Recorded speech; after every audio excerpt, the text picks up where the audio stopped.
এক ভাই প্রশ্ন করেছেন, অনেক চেষ্টা করছি এবার রোজায় পুরোপুরি ভালো থাকবো, কবিরা গুনাহ করব না, কিন্তু তারপরও করে ফেলছি, পরে অনুতপ্ত হই, একদম দূরে থাকতে চাই পাপ থেকে, কি করা যায়? দেখুন, হযরত আবু বকর সিদ্দিক রাদিয়াল্লাহু তাআলা আনহু থেকে একটা হাদিস আছে যে সাচ্চা দিলে যে তওবা করে সে যদি তওবা ভঙ্গ হয়ে যায় দিন ডেলি 70 বার, তবুও সাচ্চা দিলে তওবা করলে আল্লাহ তাআলা 71 বারে গিয়েও তার তওবাকে কবুল করে নেবেন। এজন্য ভাই যেহেতু সংকল্প করেছেন, সংকল্পটা আরো দৃঢ় হোক, ভেঙে যাক, তারপর আবার গুনাহ হয়ে গেলে সাথে সাথে আল্লাহর কাছে তওবা, ইস্তেগফার, ক্ষমা চাওয়া, অনুতপ্ত হওয়া, ভবিষ্যতে এই গুনাহ করব না বলে দৃঢ় অঙ্গীকার করা, এগুলোর মাধ্যমে তিনি আল্লাহর পক্ষ থেকে অবশ্যই ক্ষমা পেয়ে যাবেন। ঘাবড়ানোর বা পরিতাপের কিছু নেই। হয়ে যায়, শয়তান প্ররোচনা দেয়। এজন্য আপনি বলবেন শয়তান তো বন্দী আছে, বন্দী তো অবশ্যই আছে, কিন্তু শয়তানের ওয়াসওয়াসাগুলো যেগুলো রয়ে গেছে উপাদান, সেগুলো তো চলছে, নফসে আম্মারা তো বিদ্যমান আছে। তাছাড়া একটা লোহাকে আগুন থেকে সাথে সাথে নিয়ে আসলেই লাল দাগটা বন্ধ হয়ে যায় না, অনেক সময় লাগে। শয়তান তো বন্দী আছে, ঠিক আছে, কিন্তু আগে যে চাবিগুলো দিয়ে রাখছে ওইটা বন্ধ হইতেই সময় লাগে। এজন্যই আল্লাহ প্রথম দশক রহমত রাখছেন, যে প্রথম দশক রোজা রাখার পরে এরপরে মাগফিরাত শুরু হয়। কিছু আল্লাহর বান্দা আছেন যাদের গুনাহ নেই, তাদের রহমত শুরু হয়ে যায়। আবার যাদের আমাদের মতো গুনাহ আছে, তারা প্রথম দশক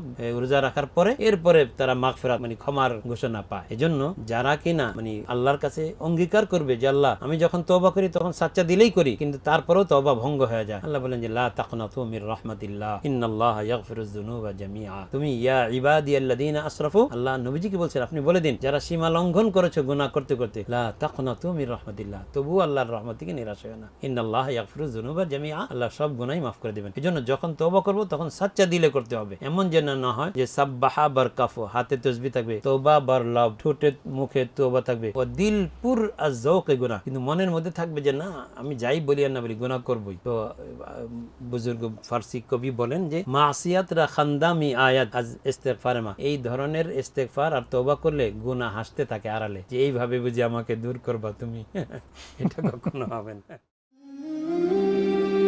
হেভেন টিভি, জান্নাতি আহ্বানী প্রতিক্ষণ।